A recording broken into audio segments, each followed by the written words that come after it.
The Constitution is America's founding document. It outlines 3 branches of government: the executive, including the presidency, the legislative, the House of Representatives and the Senate, and the judicial, the Supreme Court and other courts. Each branch is intended to keep the others in check.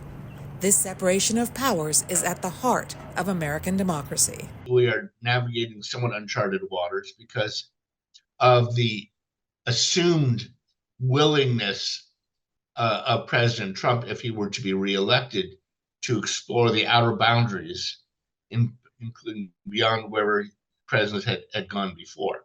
I only want to be a dictator for one day, and I'm going to be a dictator, Sean, for one day. Former President Donald Trump says he won't be a dictator beyond day one if he's reelected. But what if a future president did try to exceed his or her power? If the allegation is that one branch is just simply going to run roughshod over the separation of powers, frankly, I don't know if it has yet been determined whether our system is strong enough to withstand that. He has openly said he will be a dictator on day one. One of the core campaign messages of likely Democratic presidential nominee Kamala Harris is that Trump is a threat to democracy. Democrats point to Trump's unwillingness to accept the results of the 2020 election and the subsequent January 6, 2021 attack on the Capitol. Ours is a fight for freedom. Across our nation, we are witnessing a full-on assault on hard-fought, hard-won freedoms and rights. They keep saying, he's a threat to democracy. I'm saying, what the hell did I do for democracy? Last week, I took a bullet for democracy.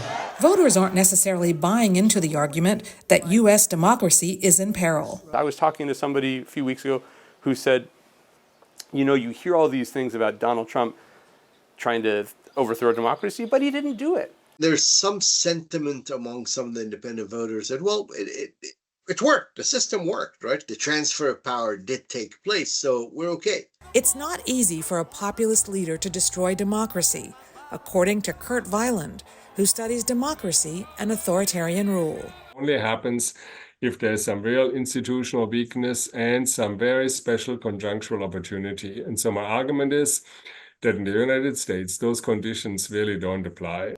Weiland says a number of factors limit a president from taking complete power, including good actors in public roles.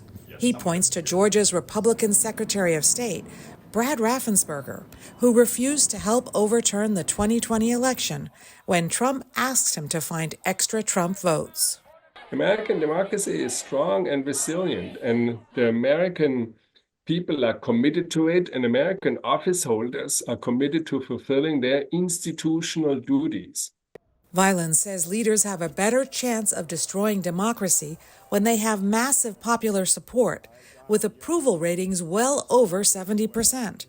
Trump's highest approval rating as president was 49%.